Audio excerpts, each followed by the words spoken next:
August, September. 4 months. Paano kung nangyari? Tinuhod ka sa tuhod? Pag-layup mo, bumagsak ka na 7 yung tuhod mo, ano? Pag-try ko, umalog. Pero may injury ka na before. Wala. Umalog. Sige, higa ka. Ngayon, saan ka nahihirapan? Sa mga normal walk, masakit na siya. Sa hagdan, sa pagtupi, sa Pagtupit sa kayong ano. pagdiretso. Sige, higa ka. Higa ka, Mayos. Tupi, tsaka pagdiretso. Sige,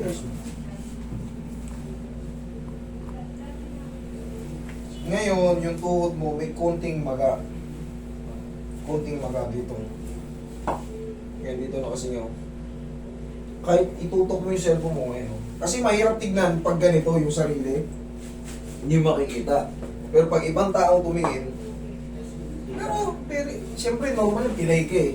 Kumbaga, may iniinta ka. Siyempre, gusto mong puwersahin yung tuhod mo, natatamaan yung swelling pa nun sa loob, yung pilay. Kaya may chance talaga mamaga. Kasi gusto nating maging normal eh. Hindi naman tayo, may nararamdaman tayo sa gusto man nating ipitin. Kaso, may masakit. Umalog.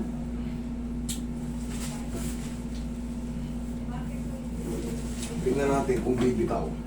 Sige, relax lang ha. Okay, very good. Ibig sabihin, hindi po yung ACL mo. Nung Friday, di ba? Nakita mo, Carl? Putol yung isip. Ganon yung putol ng ACL. Kumaangat, gumagano. Naku po, pag ganon, ano nangyari sa tuhod mo? Ano yung karaan na yan? Basta for operation. Tapos na yung karir mo pag hindi na-operahan yan. Kahit gano'ng kakagaling. Relax na.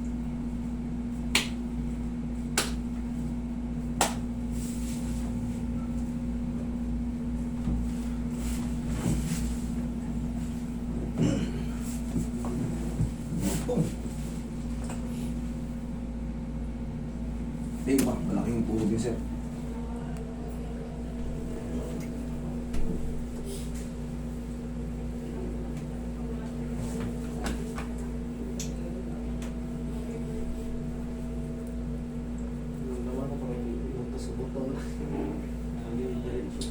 Pagka matagal na kasi, o kaya habang tumatagal yan at hindi mo napapaayos, mararamdaman mo talaga na kasi kumakagkag yun ay kumaano eh, umiiskid-iskid eh.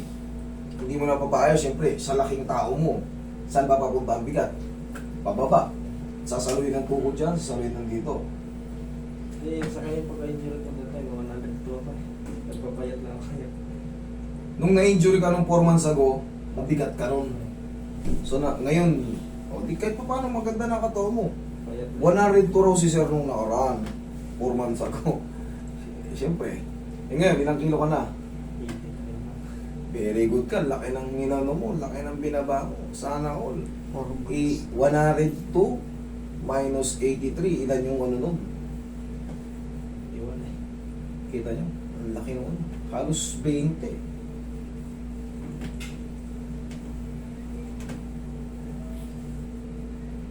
Eh, yung iba ka nangangarap lang sa mga ano, pounds lang, kahit 3 pounds lang, 4 pounds.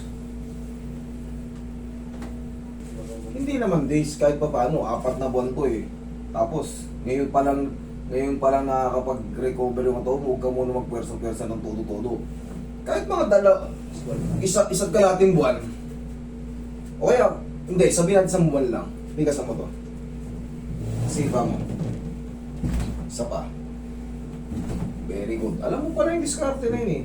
Tama yun, huwag mong i-release yung paa mo. Pag nirelease mo yan, magbabago yung tumbok. Nanood ka, tingnan mo, diretso mo yun. O. Ano? Sige, pili mo. Kung may matiraman na konti, that's normal. Kasi, yung trauma, tapos magantay ka lang kahit mga 2 weeks, ayos na yan. Binibigyan lang kita ng allowance para, siyempre, sa loob ng 4 na buwan, sanay ka na yung ganong posisyon. Ngayon, hayaan mo muna mag-establish yung posisyon na yun. Para, ipigayin ko ha. Oh. Ano? Ayos na. Ayos na. Okay? Pahinga mo lang muna. Kumbaga, normal na kilos kung ano man ang ginagawa mo, pero wala mo ng takbo ng maayos. Wala mo ng takbo ng mabilis. Full set na. Wait. Oh, kung gusto mo mag-gym, push-up ka lang muna, dumbbells, chest. Pero wala mo ng legs, wala muna yung mga deadlift, wala muna yung mga ganun, wala muna yung mga chest lang muna, kaiga ka, puro upper lang muna. Palipasin mo muna kahit mga 2 linggo yan minimum. Okay, para pwersado ka na.